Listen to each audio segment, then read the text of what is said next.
हरि ओम तत्सत्। लोकभिरामं रणरङ्गधीरं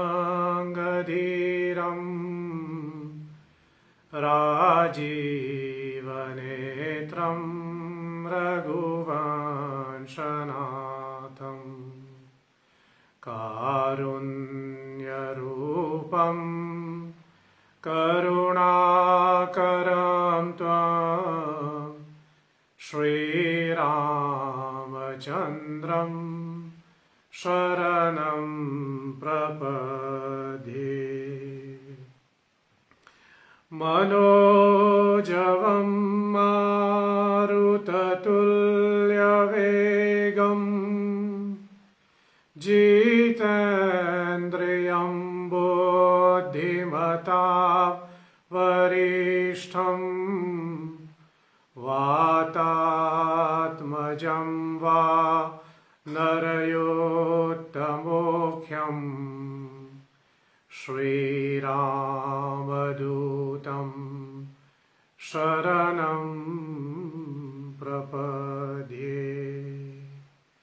श्री श्री सीतारामचन्द्राय नमः। श्री गुरुभ्यो नमः।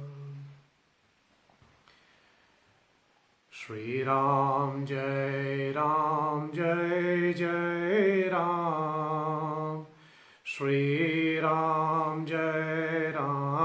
श्री राम जय जय राम। श्री राम जय जय राम।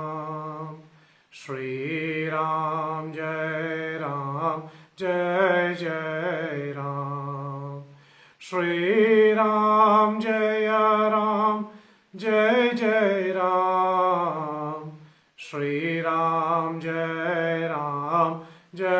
जय राम। श्री राम जय जय राम। श्री राम जय जय राम। श्री राम जय जय राम। श्री राम जय जय राम। श्री राम जय जय राम। श्री राम नाम भगवान प्रिय हो।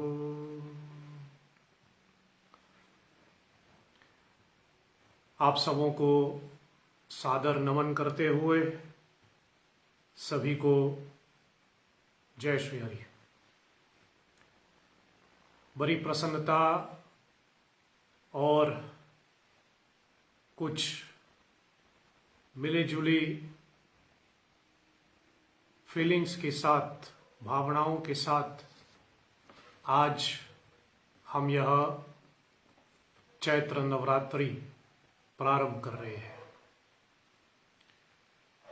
पिछले साल भी इसी माध्यम से हम सबों ने चैत्र नवरात्रि मनाए और परमात्मा की शायद यही इच्छा हुई कि पुनः एक बार फिर यह चैत्र नवरात्रि हम इसी माध्यम से मनाएं। इसको मैं मिक्स फीलिंग्स इसलिए कहता हूं कि इसमें कहीं ना कहीं मुझे इसमें कुछ फ़ायदा भी तो दिखता है और यद्यपि कुछ एक दो चीज़ों पर हम ध्यान देते हैं तो मन थोड़ा सा दुखी होता है। इसलिए कुछ ना हो, something is better than nothing. कुछ ना हो, कम से कम इस माध्यम से हम कुछ कर पा रहे हैं। और व्यक्तिगत तौर पे मुझे प्रसन्नता है कि इस फेसबुक लाइव के माध्यम से आप सबों से जुड़ने का अवसर प्राप्त हो रहे हैं। कुछ अपनी ज्ञान जो थोड़ा बहुत गुरु कृपा से पाया, इस माध्यम से आपके साथ बांट रहा हूं। आगे बढ़ूं उससे पहले आप सबों को मेरी व्यासपीठ की ओर से इस नए साल की ढेर सारी शुभकामनाएं। जैसे कहें आप सबों को हैप्पी न्यू ईयर। और यह नया संवत्सर जो आज से प्रारंभ हो रहे हैं 2078, यह अपने आप में थोड़ा विशेष भी है और थोड़ा अद्भुत संयोग भी बना उसका। सवेरे के सत्संग के अंतर्गत मैंने इसके ऊपर चर्चा किया हुआ है। सो आप श्री हरि सेवा संस्था के फेसबुक पेज पे जो सुबह की जो सत्संग हुई उसमें आप ढूंढ करके पुनः उसको आप श्रवण कर सकते हैं। दो पहलू पर मैं शायद थोड़ी चर्चा कर लूं संक्षेप में। इस नए संवत में इसको हम आनंद नाम संवत्सर कह रहे हैं, और दूसरी तरफ पंचांग अनुसार मई महीने के आसपास में राक्षस नाम संवत्सर प्रारंभ होता है। एक तरफ आनंद और दूसरे तरफ जैसे कहे राक्षस शब्द हमारे सामने आते हैं। और मनुष्य की एक स्वभाव है कि जैसे हम राक्षस शब्द सुनता है तो हमारे अंदर, हमारे मन में एक तरह की निगेटिवनेस हमारे दिमाग में आते हैं। We tend to think about something which is wrong. यद्यपि राक्षस का अपना व्याख्या होगा, उसके अंदर मैं नहीं जाऊं, लेकिन मैंने अनेक बार निवेदन किया हुआ है, आप सभी जानते हैं जो मेरे सत्संगों से जुड़ा हुआ है। राम कथा के आधार पे ही हम कहें, भगवान राम के प्राकृत्य, भगवान राम इस धरती पे प्रकट हुए, मर्यादा पुरुषोत्तम अवतरित हुआ, अनेकों कारण मानस में दिया है। और उन अनेकों कारण में से एक कारण है महाराज रावण का उद्धार करना, महाराज रावण का वध करना। और आप जानते हैं महाराज रावण को हम लोग राक्षस मानते हैं। महाराज विभीषण जो कि महाराज रावण के भाई भी है, वह तो कहता भी है सुंदरकांड में कि मेरा तो निशिचर शरीर है, मेरा तो राक्षसी शरीर है जिससे भक्ति नहीं हो सकता। तो महाराज रावण राक्षस है। और अनेक बार मैंने यह निवेदन किया है, यदि राक्षस के रूप में महाराज रावण का होना जरूरी है राम के अवतार के लिए, तो शायद मैं कहूं ऐसे 10 महाराज रावण मैं स्वीकार कर सकता हूं। कहने का तात्पर्य मेरा ये कि यदि जिस प्रकार राक्षस रूप में महाराज रावण की अत्याचार से इस ब्रह्मांड को मुक्त नहीं करना होता, तो शायद श्री हरि विष्णु भगवान रामचंद्र जी के रूप में अवतरित नहीं होते। ये तो राक्षस रूप महाराज रावण था कि राम को आना पड़ा। और मानस की क्रम में भी आप देखिए, पहले राक्षस की कथा लिखे गए, रावण की कथा लिखे गए, रावण का चरित्र लिखा गया, उसके बाद राम, जिसको हम परम विश्राम, परम आनंद कहता है। उस परम आनंद को समझने के लिए हमें ऐसे राक्षसी वृत्ति से गुजरना पड़ता है। और इस साल का जो संवत्सर है, एक तो आनंद, और आनंद तो कम ही मिलता है, आनंद ज्यादा नहीं मिलता। यद्यपि जीवन के कुछ सुख शायद हम कह सकते हैं कि वो थोड़ा ज्यादा ही होता है, लेकिन आनंद तो कम ही रहता है। इसलिए शायद आनंद नाम संवत्सर का जो अवधि है वो कम है। उसके बाद राक्षस जिसका हम लोग व्याख्या करते हैं ज्योतिष शास्त्र अनुसार। ये विषय नहीं है अभी, इसके अंदर अभी नहीं जाऊं। लेकिन कहने का तात्पर्य मेरा ये है कि मैं मानस की दृष्टि से देखूं, राम कथा के दृष्टि से देखूं, तो मुझे दोनों तरफ अच्छा ही महसूस होता है, या फिर दोनों तरफ मुझे फायदे ही दिखता है। आनंद नाम संवत्सर हो तो हम राम को याद कराता है।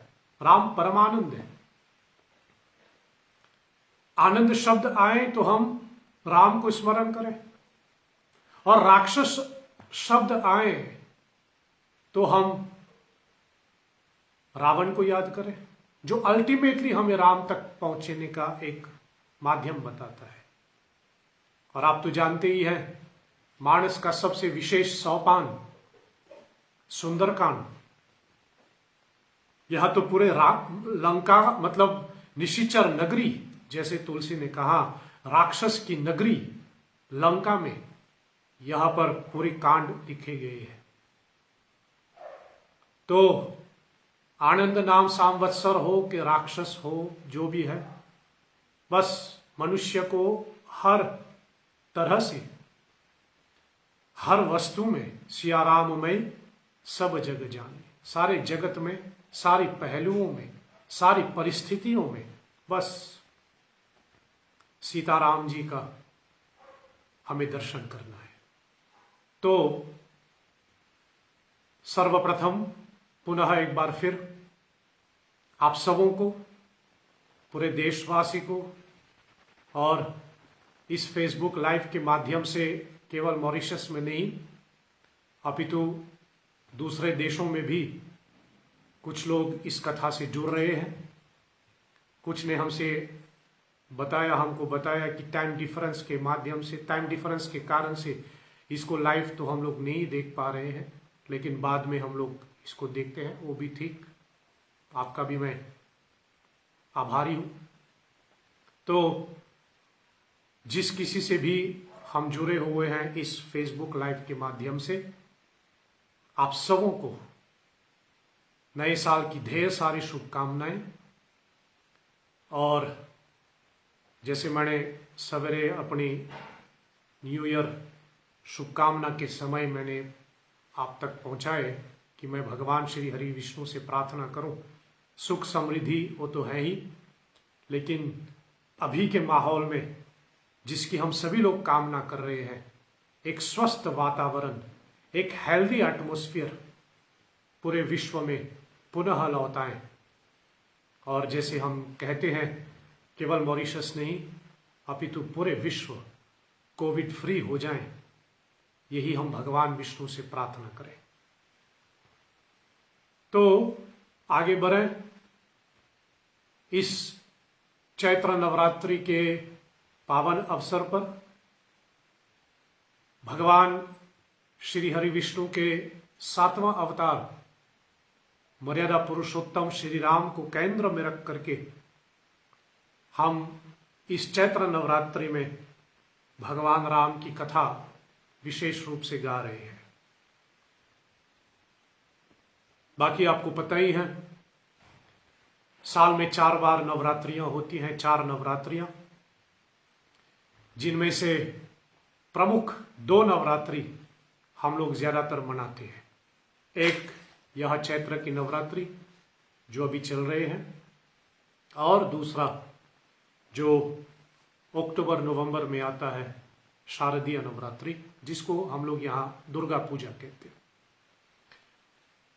चैत्र नवरात्रि हो कि शारदीय नवरात्रि, नवरात्रि तो सदैव जगदम्बा को समर्पित है, माँ दुर्गा को समर्पित।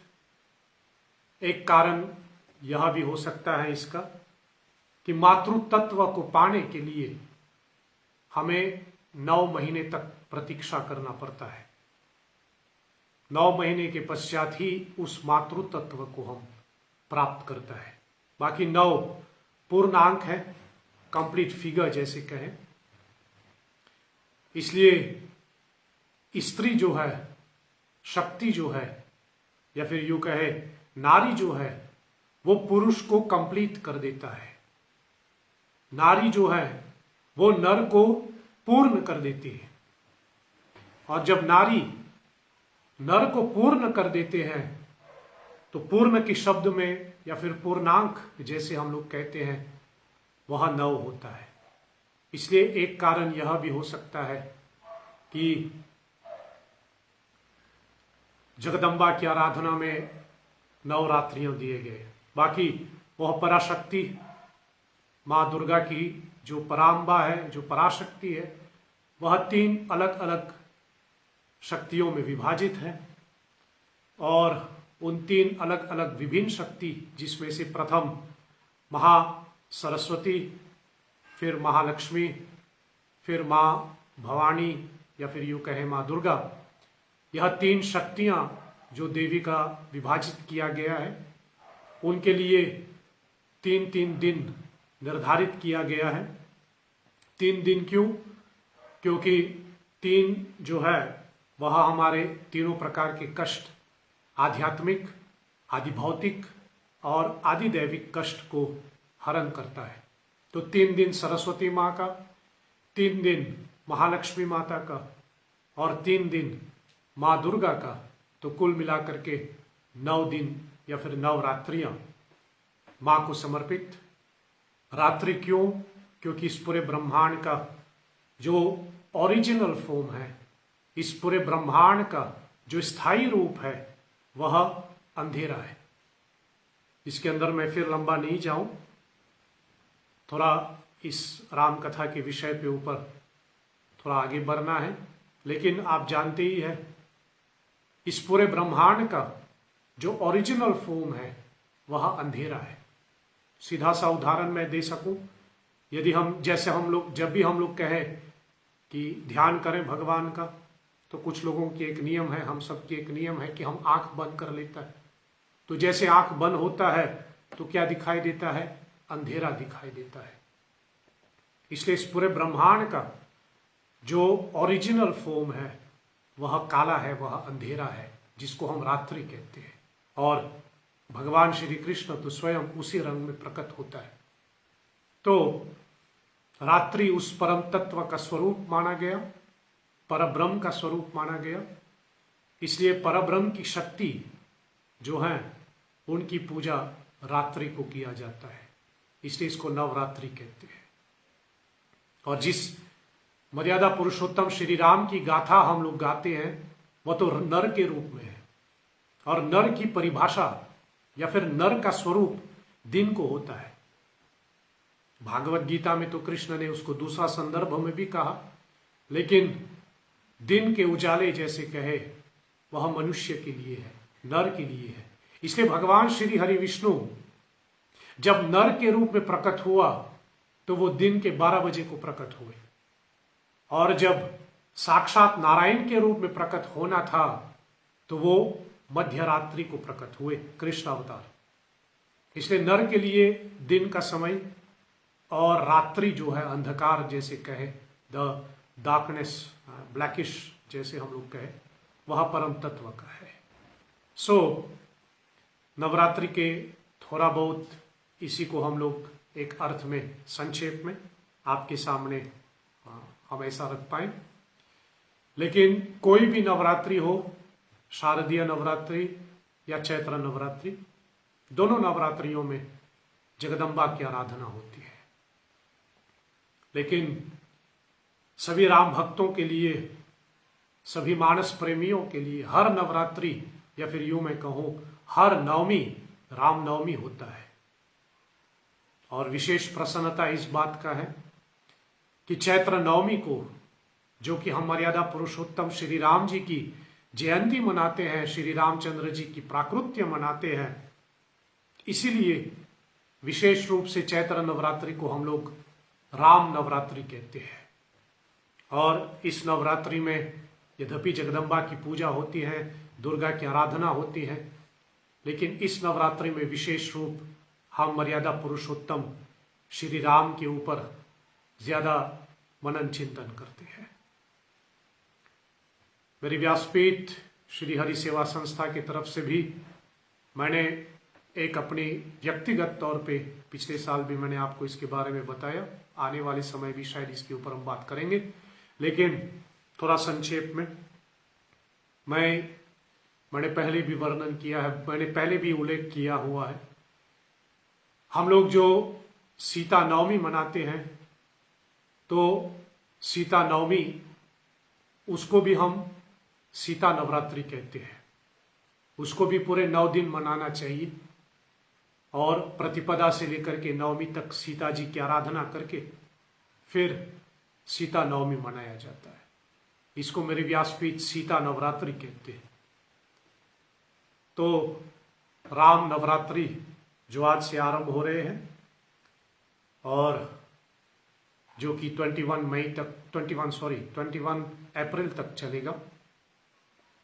मई में तो सीता जयंती है, ये तो दिमाग में आ रहे हैं इसलिए फिर मई शब्द निकल गए, नहीं तो 21 अप्रैल ना।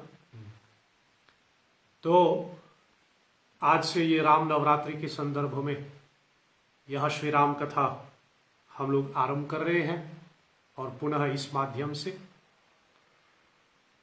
कथा श्रवण करना अति आवश्यक होता है। इसलिए ये दिमाग में नहीं रखना चाहिए कि हर साल वही कथा, हर बार वही कथा हम लोग गाते रहते हैं, ऐसी बात नहीं है। भगवान की कथा, फिर आप कुछ भी कहें, कृष्ण की कथा हो, शिव की कथा हो, दुर्गा की कथा, वैसे तो किसी भी की कथा हो, मैं इसको राम कथा ही मानता हूं। सब तो राम कथा ही है, सब तो कहीं ना कहीं राम से ही जुड़ा हुआ है। इसलिए कथा श्रवण करना बहुत आवश्यक होता है। समझने वाली बात यह है कि राम कथा, जैसे हम कहें, राम कथा और रामचंद्र जी दो अलग चीज नहीं है। तुलसीदास जी कहते हैं, गिरा अरत जल बीच सम कहिया भिन्न न भिन्न। ये सिर्फ कहने के लिए अलग है कि ये राम कथा है और ये राम है, ये रामचंद्र जी है, नहीं। राम कथा ही स्वयं राम है। और हम जैसे कलयुगी जीव के लिए शायद मात्र सबसे जो पर्याप्त है हमारे लिए वो तो राम कथा ही है। इसलिए राम कथा श्रवण करना, वह तो साक्षात राम का दर्शन करना है।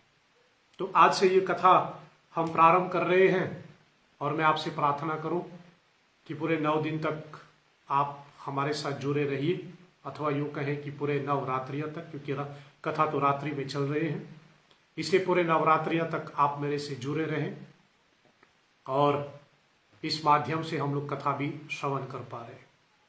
देखिए, कथा सुनना ये भाग्य से होता है।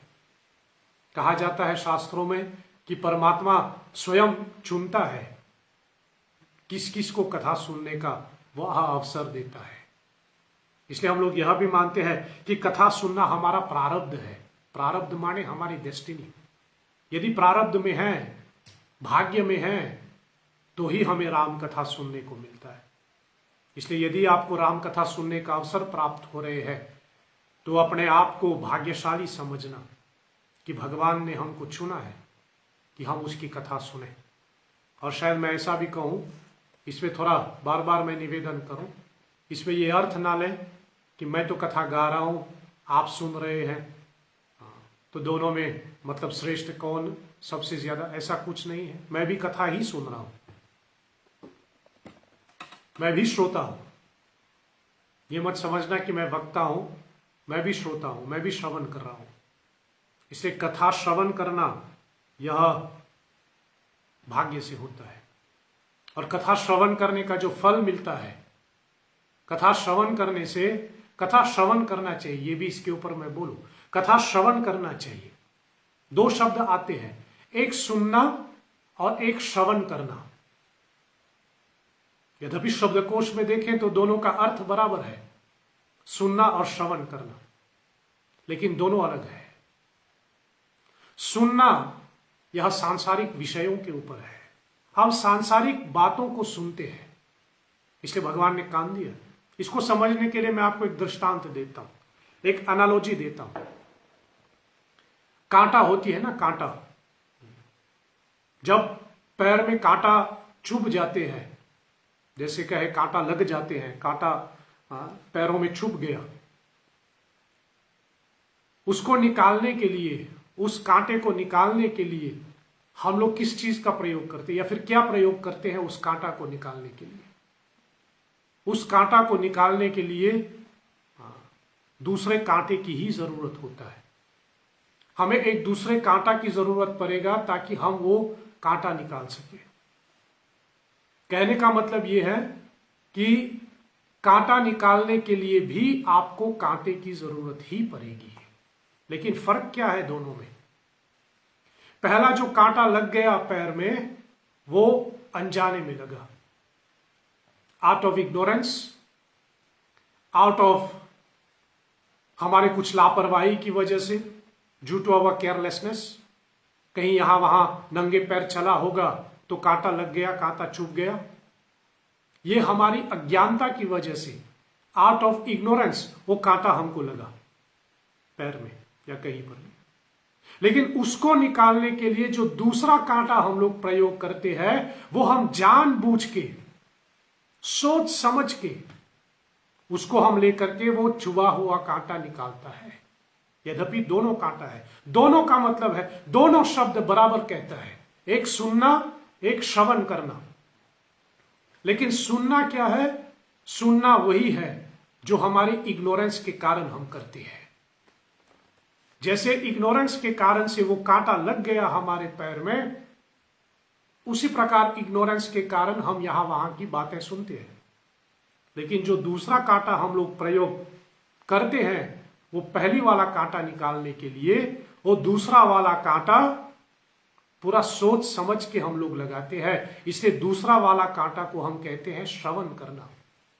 पहली वाला कांटा जब लगाते हैं, जब दूसरे वाले कांटे का प्रयोग करके उसको निकाल दिया गया तो उसको हम फेंक देते हैं क्योंकि वो लग गया। लेकिन जिस कांटे को हमने प्रयोग किया है उसको निकालने के लिए, उस कांटे को भी हम लोग फेंकते हैं। यद्यपि उसको रखेगा नहीं हाथ में, उसको भी हम फेंकते हैं, लेकिन उसको संभल के रखते हैं या फिर संभल के फेंकते हैं। क्यों? क्योंकि फिर से कहीं इसकी जरूरत ना पड़ जाए। उसी प्रकार कथा जो हम श्रवण करते हैं, यद्यपि पिछले बार भी साल भर तो एक दो कथा तो हुई भी है, लेकिन पिछले साल भी आप लोगों ने ये कथा सुनी, मेरे से कथा सुने, आपने उसको छोड़ भी दिया, मतलब समाप्त भी हो गया। मैं खुद शायद भूल भी गया कि उस समय क्या बातें हुई, क्या कहा गया। विषय भी अगर मैं सोचूं तो शायद मेरे दिमाग में नहीं है पिछले साल कौन से विषय पे बात हुई, इसलिए वो उसको भी हमने छोड़ दी।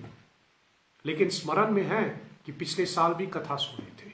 ये विवेक वाला कांटा है।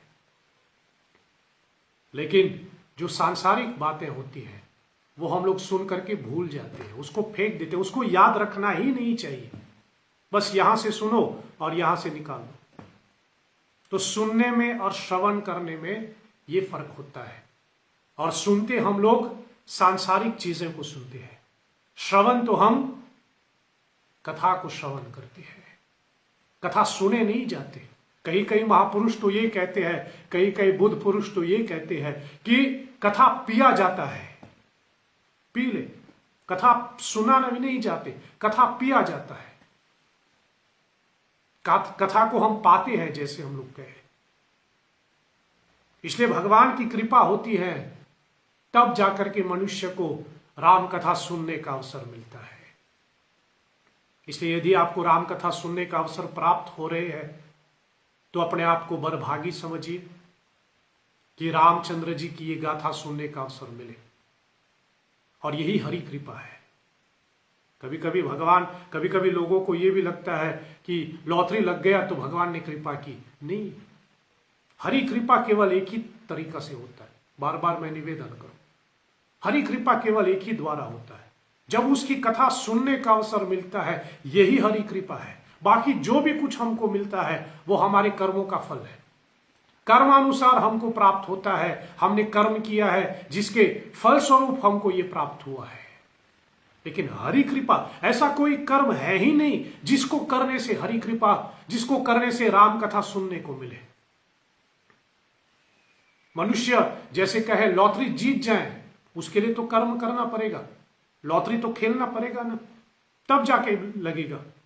लॉटरी नहीं खेलोगे तो कैसे लगेगा? बच्चे पास हो जाएं अव्वल आ जाए परीक्षा में, उसके लिए तो पढ़ाई करना पड़ेगा, मेहनत तो करना पड़ेगा। मेहनत किया तो पास हुए, जितना मेहनत किया उसके हिसाब से उतना मिला। लेकिन मुझे बताइए ऐसा कौन सा कर्म करें कि इसके फल में हमको राम कथा सुनने को मिले? ऐसा कोई कर्म नहीं। इसलिए राम कथा सुनना ये हरि कृपा है। और मानस में तो तुलसी कहता है हरि कृपा तो केवल कोई कोई पाता है, सब कोई नहीं पाता। तो ये कथा आज से जो हम प्रारंभ कर रहे हैं, और विशेष रूप से अति पावनी यह कलिमल हरणी चैत्र नवरात्रि जो चल रहे हैं, उसमें राम की ये गाथा, यद्यपि जो शक्ति की आराधना करते हैं आप शक्ति की आराधना करें, लेकिन मैं बार बार निवेदन करूं, राम कथा जो है वह हमारे सभी कर्मों का फल होता है।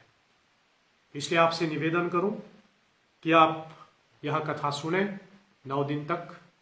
कथा का विषय जो हम पहले दिन आपके सामने रखते हैं, और बहुत से 1-2 हमारे श्रोताओं ने बहुत से 1-2 शायद मुझे बताया भी गया कि कौन से चौपाई आदि हम लोग पाठ करेंगे। आप जानते ही हैं, मेरी एक आदत कहें या मेरी एक परंपरा या गुरु कृपा से जो हो, कथा का एक विषय मैं रखता हूं, और उस विषय को समझने के लिए मानस की 1-2 चौपाइयों को हम लोग आधार बना लेते हैं। और इस साल की ये जो राम कथा है, आपको मैंने पहले भी सूचित किया हुआ है, इस साल की राम कथा है, इस साल की राम कथा का विषय है राम लाला। राम लाला माने भगवान राम का बाल रूप, भगवान राम का चाइल्डहुड पास टाइम, जैसे कहे चाइल्डहुड लीला। हमारे सनातन धर्म इतिहास में शायद मैं ऐसा कहूं, मात्र केवल 2 ऐसी हैं जिनकी बाल लीलाओं का बहुत ज्यादा वर्णन हुआ है। एक श्री हनुमान जी की बाल लीला, और दूसरा आप सभी जानते हैं भगवान श्री कृष्ण की बाल लीला। उसको तो हम बालक के रूप में पूजते भी हैं, लड्डू गोपाल जैसे कहे। तो कृष्ण की बाल लीलाओं की बहुत ज्यादा वर्णन हुआ है। यद्यपि रामचंद्र जी के भी बहुत से ऐसे बाल लीलाएं हैं, लेकिन शायद वर्णन थोड़ा संक्षेप में हुआ है। इसलिए फिर मुझे हुआ कि चलिए हम थोड़ा रामचंद्र जी की बाल लीलाओं के ऊपर थोड़ी सी हम लोग चिंतन करें। बालक जो होता है एक बहुत सुंदर अवस्था है। अब देखिए शब्द भी है राम लाला, उसको हम लाला कहते हैं। और लाला का एक मतलब क्या है, मैं पिछले साल भी मैंने कहा था, मुझे खुद हंसी भी आ रही है, मुझे हंसी आती है इसको बार बार बोलने में। इस लाइव सत्संग में अच्छा है, और मुझे भी मैं भी सहमत हूं इससे कि इस कथा से we can reach much more people. इस कथा से ज्यादातर लोग तक पहुंचे जा सकता है, मैं भी मानूं। और कुछ हद तक हम कहें कि इस माध्यम से सब अपने अपनी सुविधा से कथा सुन सकते हैं। यद्यपि जहां पर कथा आयोजित होता है, अगर वहां आने की सुविधा नहीं है, आपको दूर पड़ता है, तो शायद आप नहीं आ पाएगा। लेकिन इस माध्यम से तो बहुत ज्यादा we can reach easily much more people. और लोगों तक पहुंचने का मतलब मेरा ये भी है कि राम की ये गाथा ज्यादातर लोगों तक पहुंचता है और सबको फायदा होता है। मैं अपने भी कहूँ, मैं बार बार कहूँ, मैं भी तो श्रोता हूँ, कथा सुनने बैठ जाता हूँ, तो इसी माध्यम से कितने बार पूज्य संत बापू की कथा सुनने का अवसर मिलता है। यदि ये ऐसी उपकरण नहीं होता तो शायद वो कथा सुनने का अवसर नहीं मिलता। इसलिए इस माध्यम में फायदा है कि कथा ज्यादातर लोग तक पहुंचे। लेकिन इस माध्यम से मैं कथा करूं, इस माध्यम से मैं कथा गाऊं, मुझे 3 चीजें वास्तव में, three things I really miss जब मैं इस माध्यम से कथा करता हूं।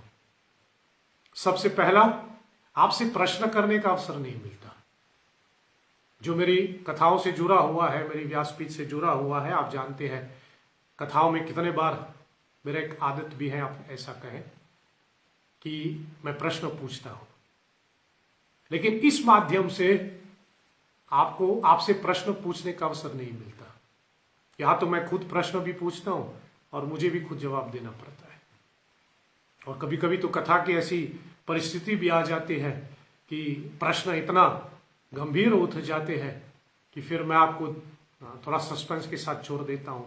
लेकिन इस माध्यम में ये वो आनंद नहीं आता है इसमें। दूसरा, इस माध्यम से कथा करता हूं ना, तो दूसरा चीज जो मुझे दैट आई रियली मिस, कि जब हम कथा गाते हैं, खासकर विशेष रूप से मैं कहूं जब हम चौपाइयों को गाते हैं, मुझे बहुत आनंद होता है, बहुत अच्छा लगता है कि मैं लोगों को देखूं कि जब वो चौपाई गाते हैं।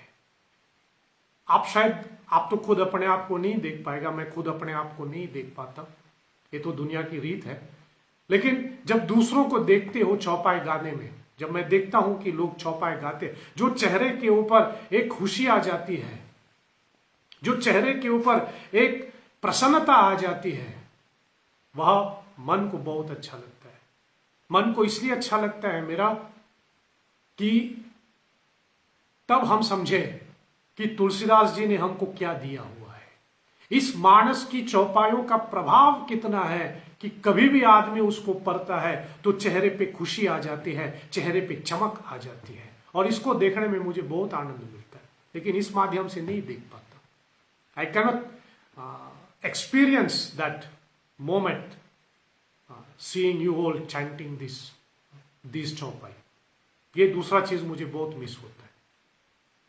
और तीसरा जो मैं मिस करता हूं इस माध्यम से कथा करने में, लेकिन फिर भी मैं कहूं, मन को छोटा ना करूं, इसमें बहुत फायदा है, लेकिन इस माध्यम से एक चीज और मैं मिस करता हूं, वो ये है कि सत्संग के अंत में, कथा के अंत में अपने हाथ से आपको प्रसाद नहीं दे सकता हूं।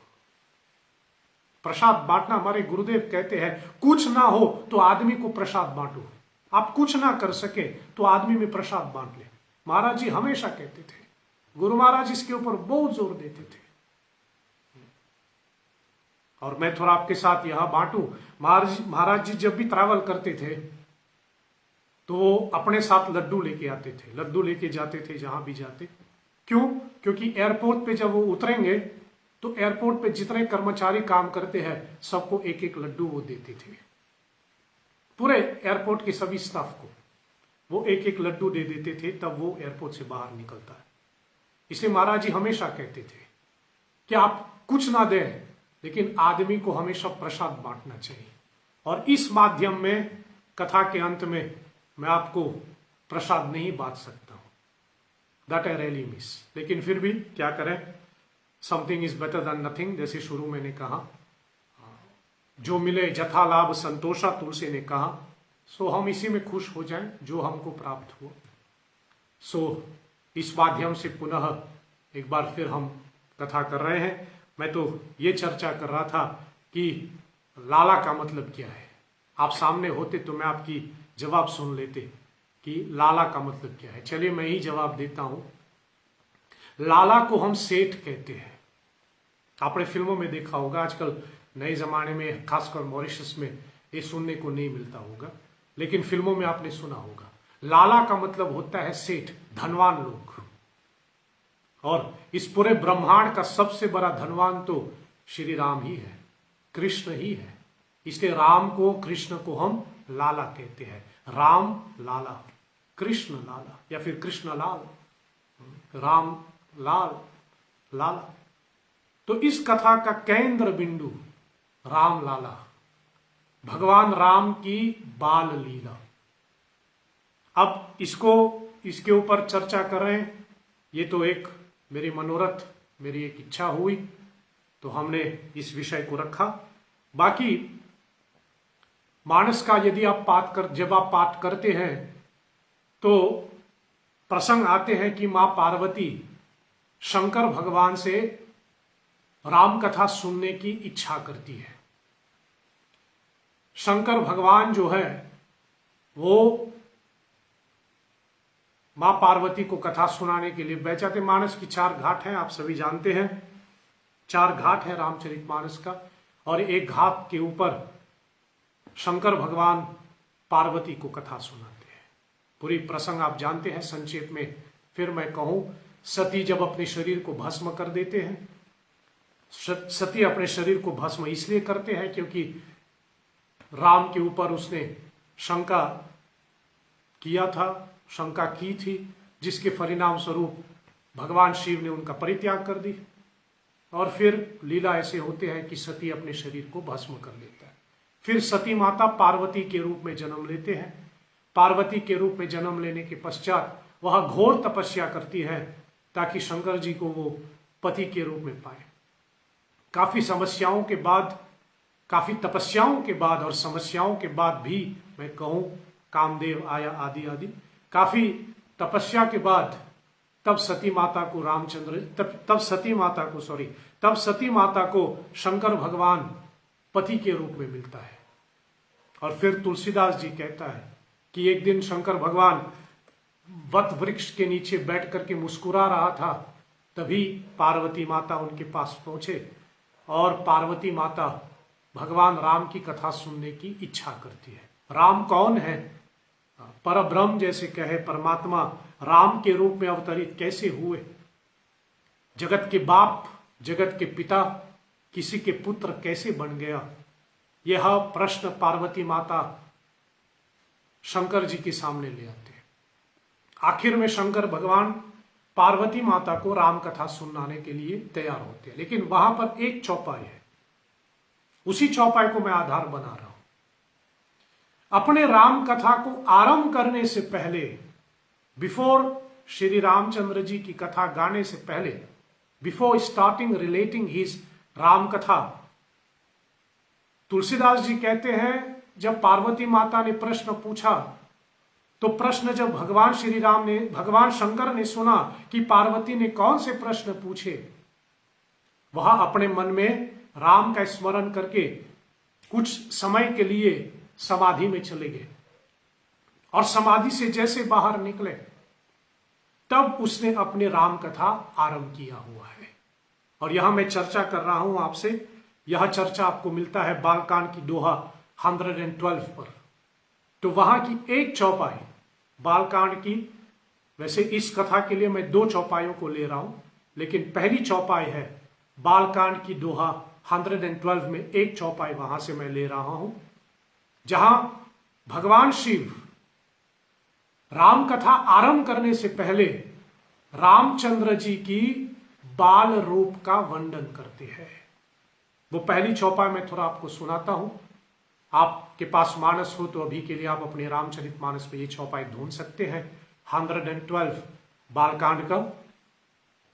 और फिर उसके बाद दूसरा चौपाई मैं आपको थोड़ी घड़ी के बाद बताऊं। पहली चौपाई का मैं पाठ, इस चौपाई के दूसरे लाइन आप सभी जानते हैं, आप सभी मेरे साथ गा सकेंगे। आप जहां से भी हैं, दूसरे लाइन तो आप सभी बाय हार्ट जानते हैं, हरदम हम लोग बोलते ही रहते हैं, इसलिए दूसरे लाइन तो आप गाएगा ही, इसलिए आप थोड़ा कोशिश करें मेरे साथ गाने का। मंगल भवन अमंगल हारी, द्रवहु सो दशरथ अजिर बिहारी। बंदहु बाल रूप सोई रामु, सब सिद्धि सुलभ जपत जिसु नामु। बंदहु बाल रूप सोई रामु, सब सिद्धि सुलभ जपत जिसि नामु।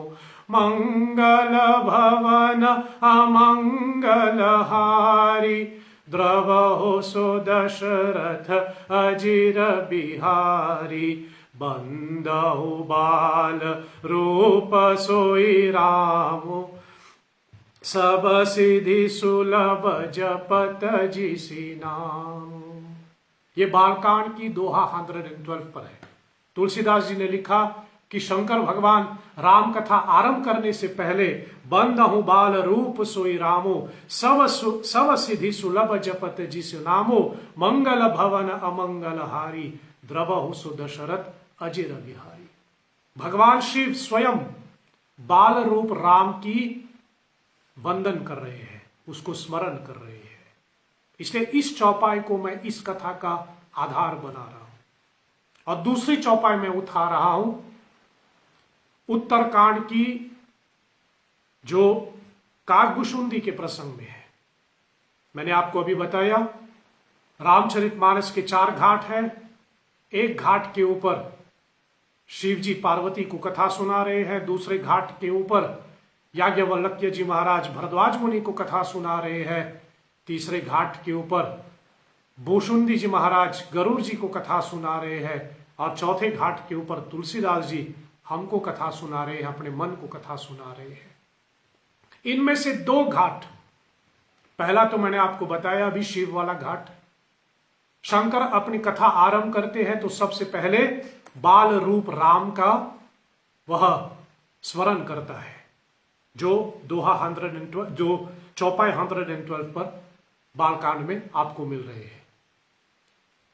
काकभुशुंडी जी महाराज जब गरुड़ को कथा सुनाते हैं, तब अपनी कथा आरंभ करते समय, या फिर गरुड़ जी महाराज को जब कथा सुना रहे हैं, अपनी कथा को आरंभ के समय में ही काकभुशुंडी क्या कहता है? इष्ट देव मम बालक रामा, शोभाव पुषकोति सतकामा। इष्ट देव मम बालक रामा, शोभाव पुषकोति सतकामा। निज प्रभु बदन निहारी निहारी, लोचन सुफल करौ उरगारी। निज प्रभु बदन निहारी निहारी, लोचन सुफल करौ उरगारी। भुशुंडी महाराज क्या कहता है? इष्ट देव मम बालक रामा। हे गरुड़ जी, मेरा इष्ट देव बालक रूप राम है। तो इन 2 चौपाइयों को आधार बना करके हम उस बालक रूप राम का दर्शन करेंगे। तुलसीदास जी की चौपाइयों के माध्यम में उस बालक रूप का हम लोग गुरु कृपा से जो आपसे बांट पाऊं तो मैं आपके साथ बांटूं। बस इसमें शायद इतना ही कह करके आज की कथा को मैं विराम दूं कि भगवान की बाल लीलाओं का, चाहे वो कृष्ण की बाल लीला हो, या श्री राम जी की बाल लीला हो, या हनुमान जी की बाल लीला, भगवान बाल लीला क्यों करते हैं? बहुत पहले लोग, किसी ने यह प्रश्न भी उठाया था कि भगवान की बाल लीला देखने को मिला, मतलब वो बच्चे के रूप में है, फिर थोड़ी बड़े हो जाते हैं, जैसे कहे कृष्ण भगवान के कथा के आधार पे हम कहे वो बच्चे के रूप में है, फिर थोड़ा यौवन अवस्था में आते हैं, बड़े हो जाते हैं जैसे कि, लेकिन फिर वो बूढ़ा नहीं होता। हम तो बचपन का है, फिर हम जवानी में आते हैं, यौवन अवस्था, फिर हम तो बूढ़ा होता है। लेकिन भगवान की बाल लीला देखने को मिलता है, यौवन अवस्था की लीला देखने को मिलता है, उसके बाद आगे नहीं बढ़ता है। ऐसा क्यों? तो ये सारी चर्चा मैं इस कथा के माध्यम से आपके सामने रखूं। भगवान ने बाल लीलाएं क्यों की? Why is it that the lord perform some childhood leela? ये सारे विषय जो है इस कथा के माध्यम से हम आपके सामने रखेंगे। और हर कथा, जो भी मैं कथा गाता रहता हूं, आपसे मैं निवेदन करूं, कथा से संबंधित या फिर यूं भी कहूं धर्म से संबंधित यदि आपका कोई भी प्रश्न है, आप मुझ तक अपना प्रश्न पहुंचाइए। श्री हरि सेवा संस्था के फेसबुक पेज पर आप अपना प्रश्न भी भेज सकते हैं, नहीं तो मैसेंजर में प्राइवेट में आप अपना प्रश्न भेज सकते हैं, और इस कथा के माध्यम से मैं आपके प्रश्नों का जवाब देने के लिए कोशिश करूंगा। तो आज की इस कथा को मैं विराम दूं और पुनः आपको यह स्मरण करवाऊं कि इस कथा का मुख्य विषय है रामलाला।